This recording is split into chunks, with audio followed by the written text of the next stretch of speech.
তপস্বিনী লিখেছেন রবীন্দ্রনাথ ঠাকুর। বৈশাখ প্রায় শেষ হইয়া আসিল। প্রথম রাত্রে গুমট গেছে, বাঁশ গাছের পাতাটা পর্যন্ত নড়ে না। আকাশের তারাগুলো যেন মাথা ধরার বেদনার মতো দপদপ করিতেছে। রাত্রি ৩টের সময় ঝিরঝির করিয়া একটুখানি বাতাস উঠিল। ষোড়শী শূন্য মেঝের উপর খোলা জানালার নিচে শুইয়া আছে। একটা কাপড়ে মোড়া টিনের বাক্স তার মাথার বালিশ। বেশ বোঝা যায় খুব উৎসাহের সঙ্গে সে কৃচ্ছ সাধন করিতেছে। প্রতিদিন ভোর 4টের সময় উঠিয়া স্নান সারিয়া ষোড়শী ঠাকুর ঘরে গিয়া বসে। আহ্নিক করিতে বেলা হইয়া যায়। তারপরে বিদ্যারত্ন মশায় আসেন। সেই ঘরে বসিয়াই তার কাছে সে গীতা পড়ে। সংস্কৃত সে কিছু কিছু শিখিয়াছে। শঙ্করের বেদান্ত ভাষ্য এবং পাতঞ্জল দর্শন মূল গ্রন্থ হইতে পড়িবে, এই তার পণ। বয়স তার 23 হইবে।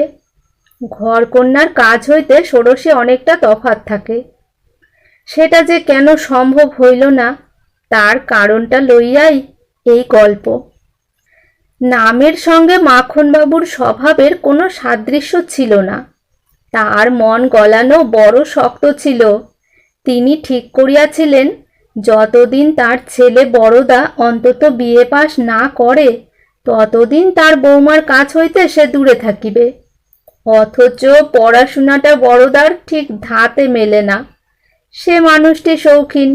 জীবন নিকুঞ্জের মধু সঞ্চয়ের সম্বন্ধে মৌমাছির সঙ্গে তার মেজাজটা মেলে, কিন্তু মৌচাকের পালায় যে পরিশ্রমের দরকার সেটা তার একেবারেই সয় না।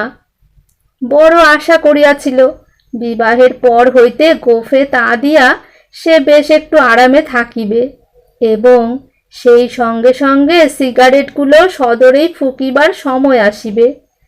কিন্তু কপালক্রমে বিবাহের পরে তার মঙ্গল সাধনের ইচ্ছা তার বাপের মনে আরো বেশি প্রবল হইয়া উঠিল। স্কুলের পণ্ডিত মশায় বড়দার নাম দিয়াছিলেন গৌতম মুনি। বলা বাহুল্য সেটা বড়দার ব্রহ্মতেজ দেখিয়া নয়। কোনো প্রশ্নের সে জবাব দিত না বলিয়াই তাকে তিনি মুনি বলিতেন, এবং যখন জবাব দিত তখন তার মধ্যে এমন কিছু গব্য পদার্থ পাওয়া যাইত যাতে পণ্ডিত মশায়ের মতে তার গৌতম উপাধি সার্থক হইয়াছিল। মাখন হেডমাস্টারের কাছে সন্ধান লইয়া জানিলেন স্কুল এবং ঘরের শিক্ষক এইরূপ বড় বড় 2 ইঞ্জিন আগে পিছে জুড়িয়া দিলে তবে বড়দার সদ্গতি হইতে পারে।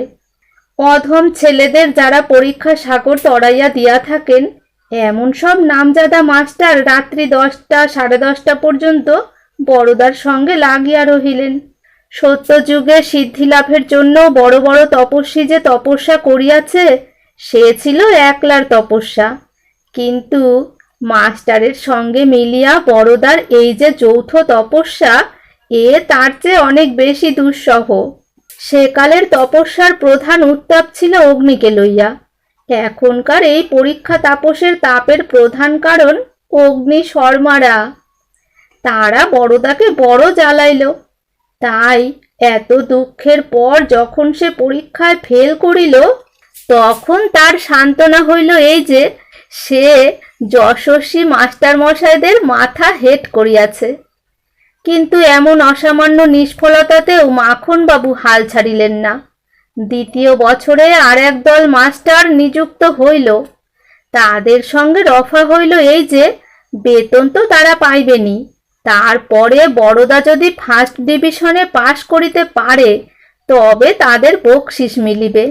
এবারেও বড়দা যথা সময়ে ফেল করিত, কিন্তু এই আসন্ন দুর্ঘটনাকে একটু বৈচিত্র্য দ্বারা সরস করিবার অভিপ্রায়ে এক্সামিনের ঠিক আগের রাত্রে পাড়ার কবিরাজের সঙ্গে পরামর্শ করিয়া সে একটা কড়া রকমের জোলাপের বড়ি খাইল এবং ধন্বন্তরীর কৃপায় ফেল করিবার জন্য তাকে আর সেনেট হল পর্যন্ত ছুটিতে হইল না।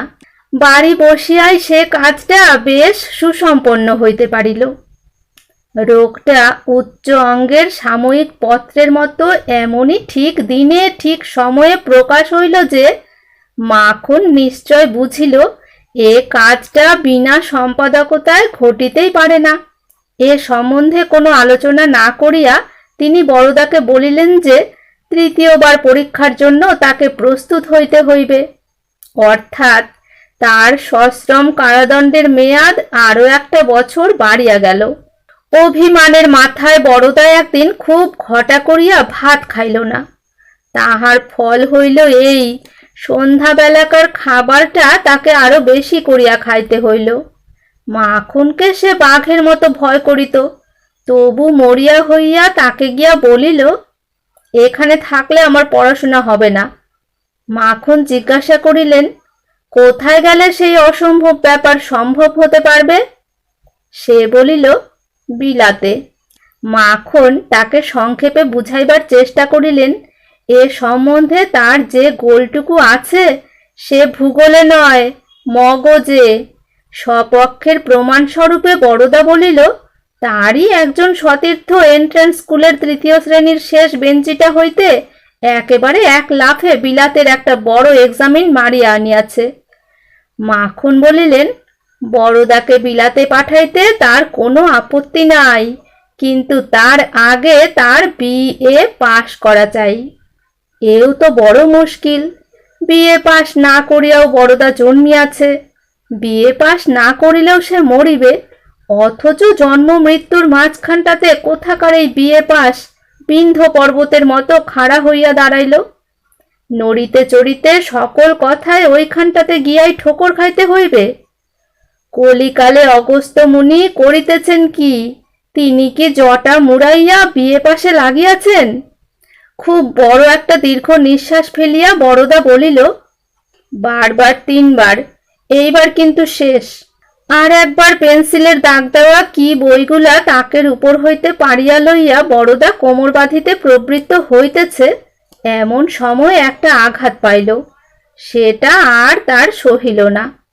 স্কুলে যাইবার সময় গাড়ির খোঁজ করিতে গিয়া সে খবর পাইল স্কুলে যাইবার গাড়ি ঘোড়াটা মাখন বেচিয়া ফেলিয়াছেন।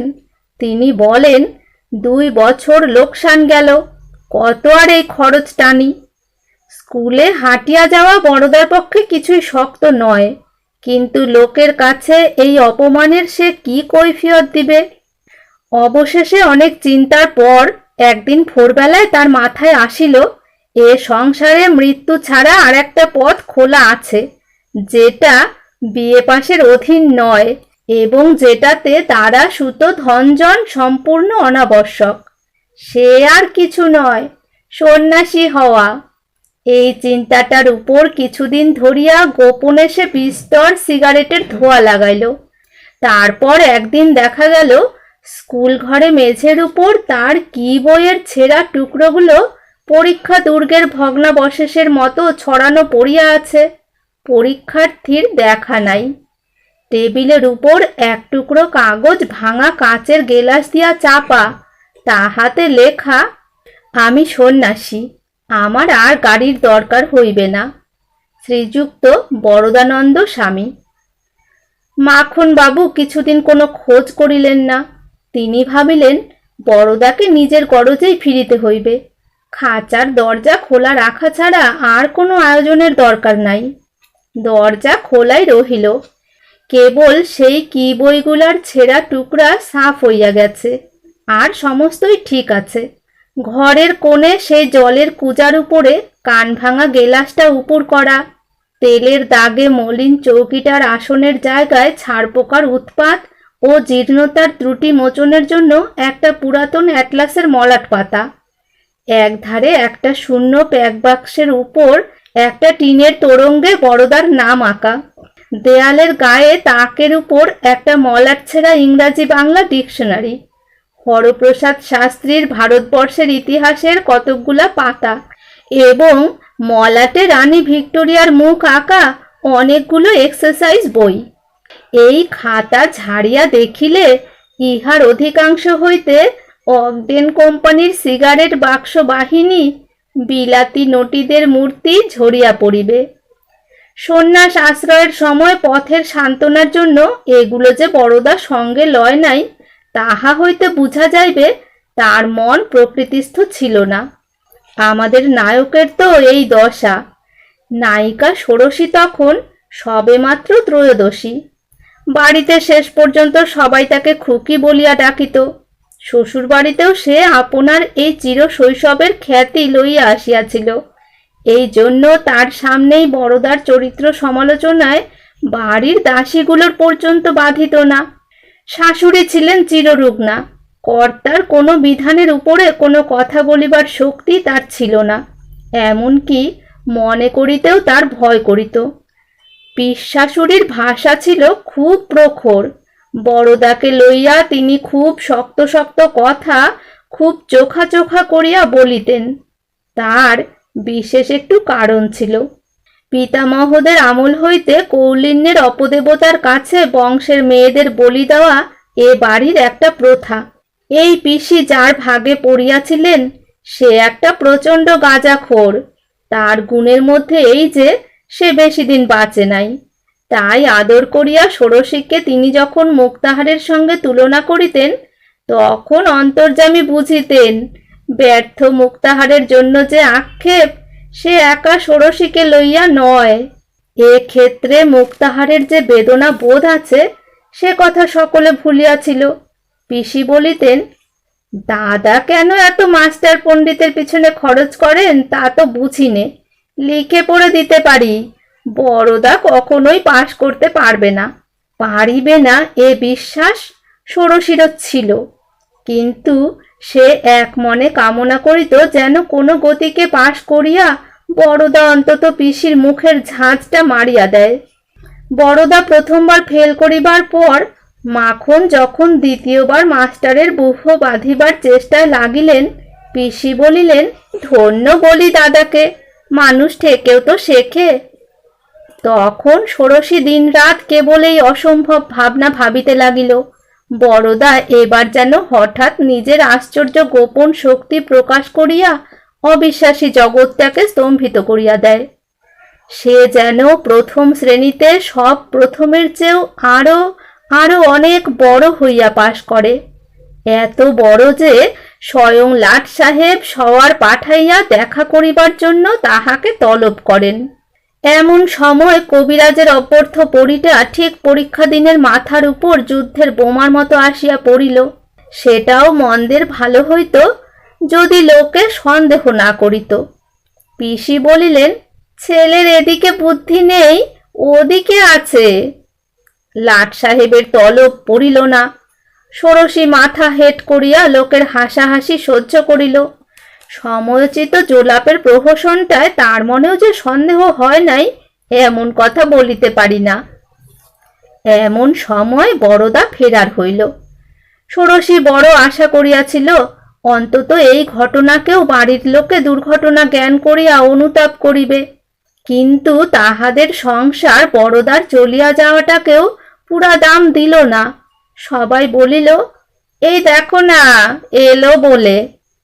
ষোড়শী মনে মনে বলিতে লাগিল, কখনো না ঠাকুর, লোকের কথা মিথ্যা হোক, বাড়ির লোককে যেন হায় হায় করতে হয়।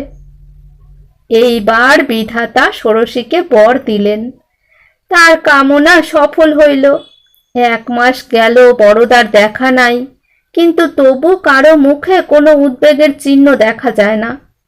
2 মাস গেল, তখন মাখনের মনটা একটু চঞ্চল হইয়াছে, কিন্তু বাহিরে সেটা কিছুই প্রকাশ করিলেন না। বৌমার সঙ্গে চোখাচোখি হইলে তার মুখে যদি বা বিষাদের মেঘ সঞ্চার দেখা যায়, পিসির মুখ একেবারে জ্যৈষ্ঠ মাসের অনাবৃষ্টির আকাশ বলিলেই হয়। কাজেই সদর দরজার কাছে একটা মানুষ দেখিলেই ষোড়শী চমকিয়া ওঠে। আশঙ্কা পাছে তার স্বামী ফিরিয়া আসে। এমনি করিয়া যখন 3য় মাস কাটিল, তখন ছেলেটা বাড়ির সকলকে মিথ্যা উদ্বিগ্ন করিতেছে বলিয়া পিসি নালিশ শুরু করিলেন।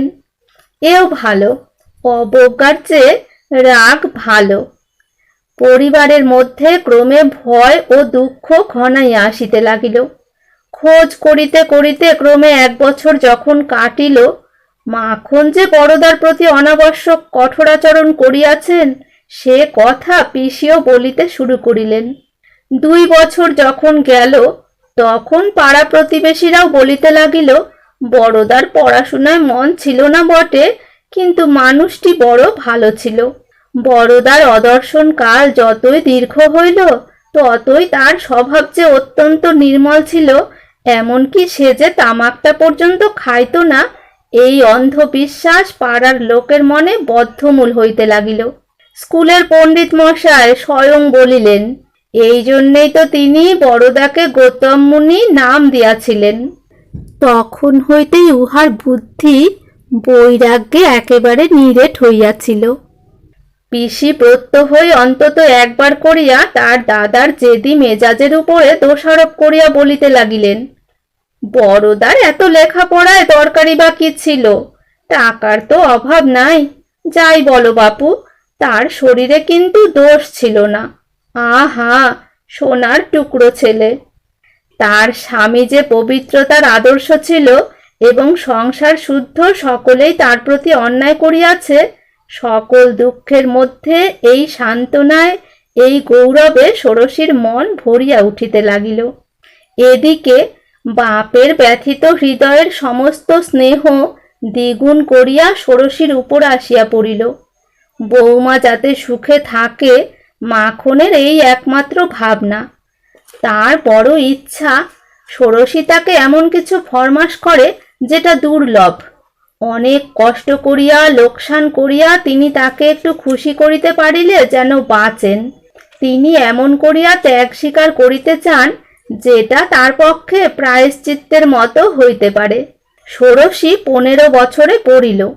ঘরের মধ্যে একলা বসিয়া যখন তখন তার চোখ জলে ভরিয়া আসে। চিরপরিচিত সংসারটা তাকে চারিদিকে যেন আটিয়া ধরে। তার প্রাণ হাঁপাইয়া ওঠে। তার ঘরের প্রত্যেক জিনিসটা, তার বারান্দার প্রত্যেক রেলিংটা, আলিশার উপর যে কয়টা ফুলের গাছের টব চিরকাল ধরিয়া খাড়া দাঁড়াইয়া আছে, তারা সকলেই যেন অন্তরে অন্তরে তাকে বিরক্ত করিতে থাকিত। পদে পদে ঘরের খাটটা, আলনাটা, আলমারিটা তার জীবনের শূন্যতাকে বিস্তারিত করিয়া ব্যাখ্যা করে। সমস্ত জিনিসপত্রের উপর তার রাগ হইতে থাকে। সংসারে তার একমাত্র আরামের জায়গা ছিল ওই জানালার কাছটা। যে বিশ্বটা তার বাহিরে, সেইটাই ছিল তার সবচেয়ে আপন। কেননা তার ঘর হইল বাহির, বাহির হইল ঘর। একদিন যখন বেলা 10টা, অন্তঃপুরে যখন বাটি, বারকোষ, ধামা, চুপড়ি, শিলনোড়া ও পানের বাক্সের ভিড় জমাইয়া ঘরকন্যার বেগ প্রবল হইয়া উঠিয়াছে, এমন সময় সংসারের সমস্ত ব্যস্ততা হইতে স্বতন্ত্র হইয়া জানালার কাছে ষোড়শী আপনার উদাস মনকে শূন্য আকাশে দিকে দিকে রওনা করিয়া দিতেছিল। হঠাৎ জয় বিশ্বেশ্বর বলিয়া হাঁক দিয়া এক সন্ন্যাসী তাহাদের গেটের কাছে অশ্বত্থতলা হইতে বাহির হইয়া আসিল। ষোড়শীর সমস্ত দেহতন্তু মির টানা বীণার তারের মতো চরম ব্যাকুলতায় বাজিয়া উঠিল। সে ছুটিয়া আসিয়া পিসিকে বলিল, পিসিমা, ওই সন্ন্যাসী ঠাকুরের ভোগের আয়োজন করো। এই শুরু হইল। সন্ন্যাসীর সেবা ষোড়শীর জীবনের লক্ষ্য হইয়া উঠিল। এতদিন পরে শ্বশুরের কাছে বধূর আবদারের পথ খুলিয়াছে। মাখন উৎসাহ দেখাইয়া বলিলেন, বাড়িতে বেশ ভালো রকম একটা অতিথিশালা খোলা চাই। মাখন বাবুর কিছুকাল হইতে আয় কমিতেছিল, কিন্তু তিনি 12 টাকা সুদে ধার করিয়া সৎ কর্মে লাগিয়া গেলেন। সন্ন্যাসীও যথেষ্ট জুটিতে লাগিল। তাদের মধ্যে অধিকাংশ যে খাঁটি নয়, মাখনের সে বিষয়ে সন্দেহ ছিল না, কিন্তু বৌমার কাছে তার আভাস দিবার জো কি?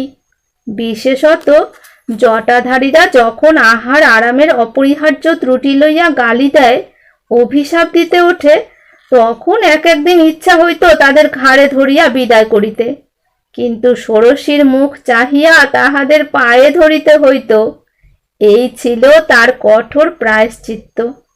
সন্ন্যাসী আসিলেই প্রথমে অন্তঃপুরে একবার তার তলব পড়িত। পিসি তাকে লইয়া বসিতেন। ষোড়শী দরজার আড়ালে দাঁড়াইয়া দেখিত।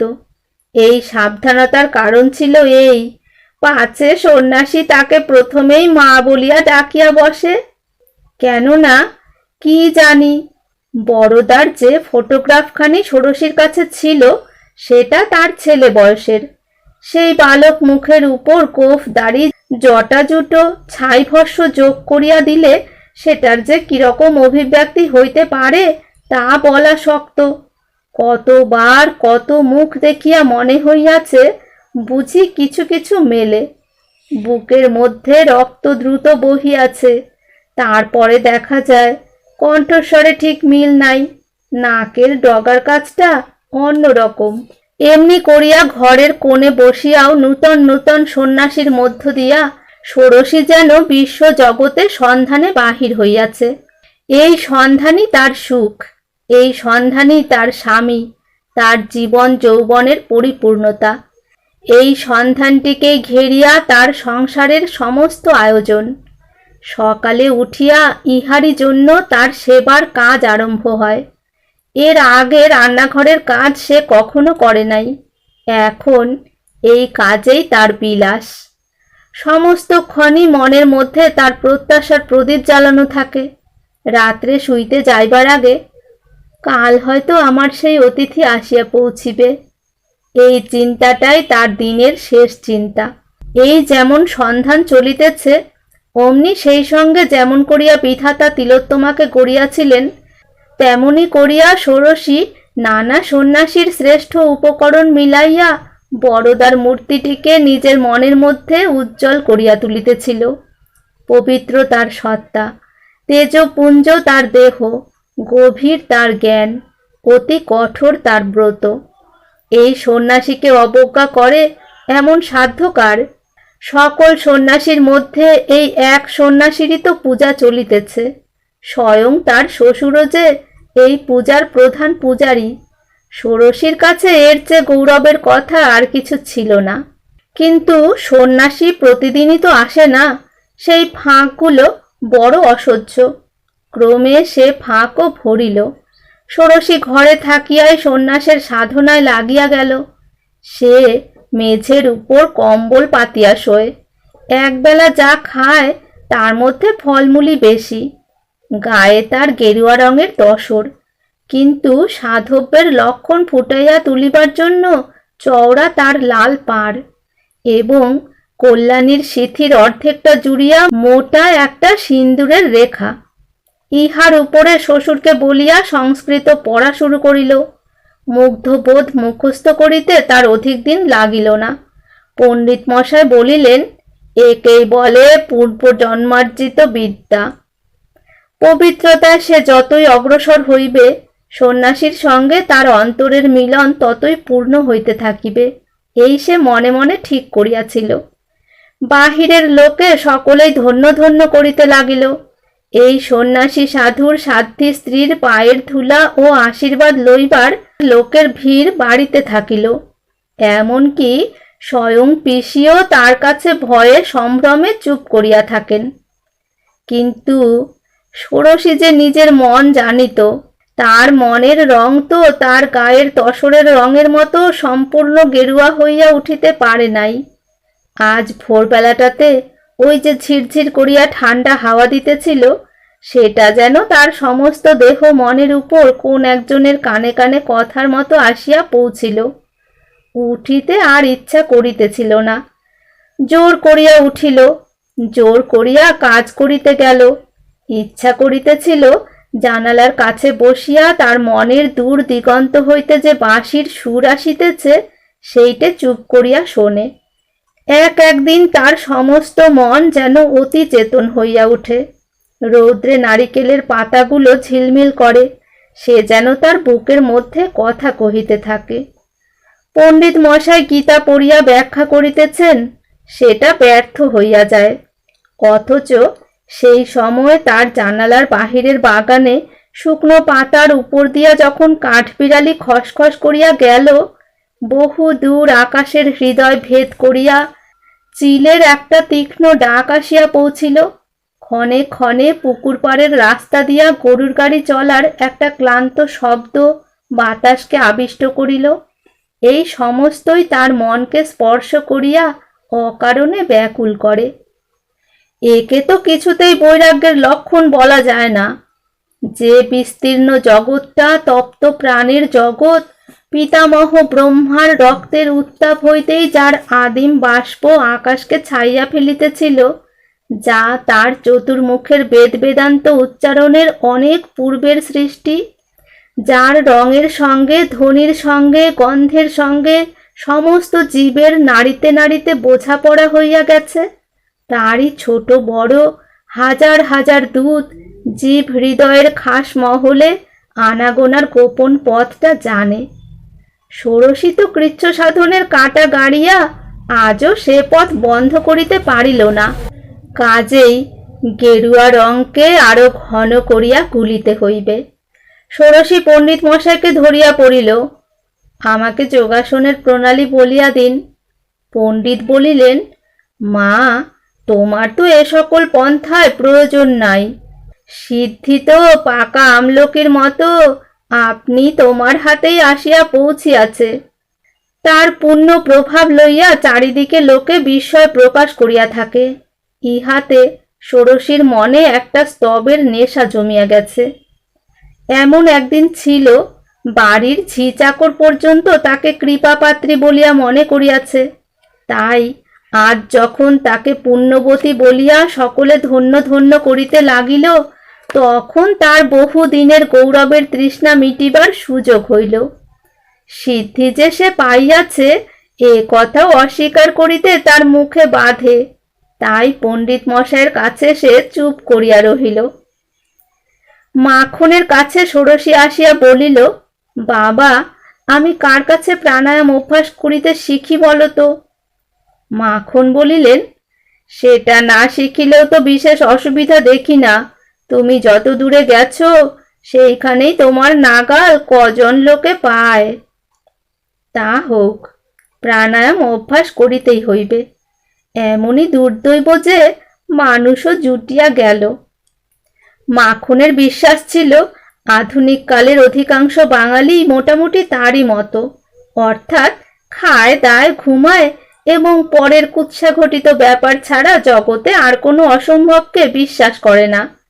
কিন্তু প্রয়োজনের তাগিদে সন্ধান করিতে গিয়া দেখিল, বাংলাদেশে এমন মানুষও আছে যে ব্যক্তি খুলনা জেলার ভৈরব নদের ধারে খাঁটি নৈমিষারণ্য আবিষ্কার করিয়াছে।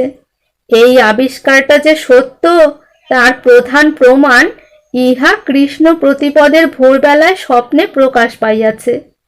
স্বয়ং সরস্বতী ফাঁস করিয়া দিয়াছেন।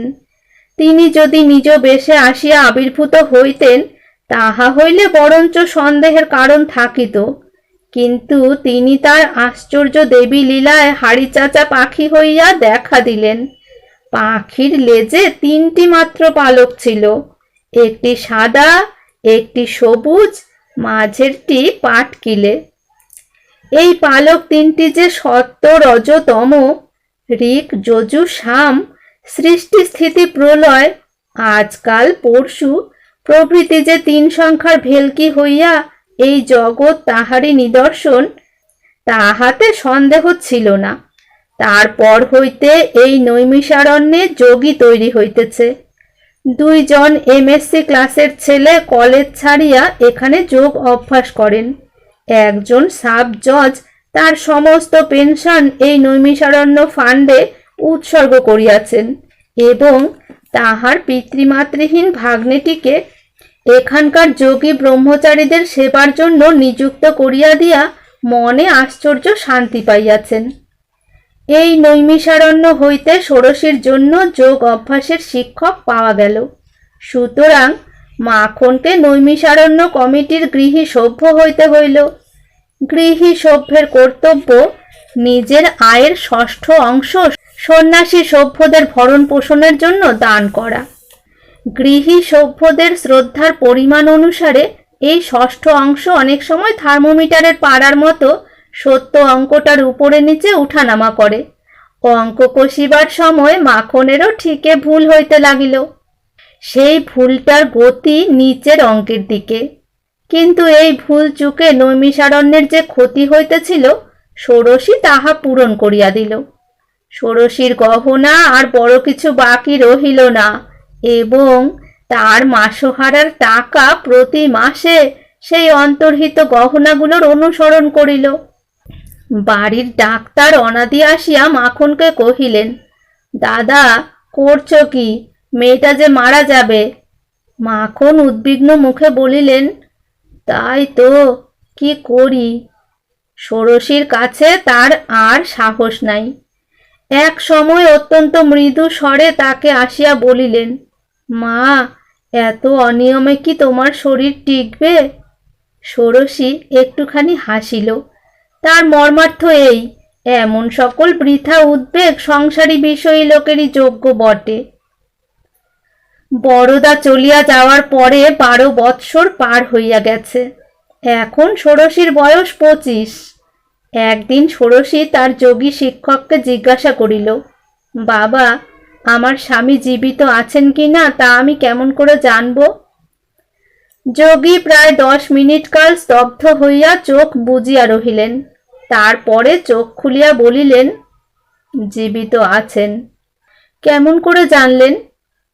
সে কথা এখনো তুমি বুঝবে না, কিন্তু এটা নিশ্চয় জেনো, স্ত্রীলোক হয়েও সাধনার পথে তুমি যে এতদূর অগ্রসর হয়েছ, সে কেবল তোমার স্বামীর অসামান্য তপ বলে। তিনি দূরে থেকেও তোমাকে সহধর্মিণী করে নিয়েছেন। ষোড়শীর শরীর মন পুলকিত হইয়া উঠিল। নিজের সম্বন্ধে তার মনে হইল ঠিক যেন শিব তপস্যা করিতেছেন, আর পার্বতী পদ্মবীজের মালা জপিতে জপিতে তার জন্য অপেক্ষা করিয়া আছেন। ষোড়শী আবার জিজ্ঞাসা করিল, তিনি কোথায় আছেন তা কি জানতে পারি? যোগী ঈষৎ হাস্য করিলেন। তারপরে বলিলেন, একখানা আয়না নিয়ে এসো। ষোড়শী আয়না আনিয়া যোগীর নির্দেশ মতো তাহার দিকে তাকাইয়া রহিল। আধ ঘণ্টা গেলে যোগী জিজ্ঞাসা করিলেন, কিছু দেখতে পাচ্ছ?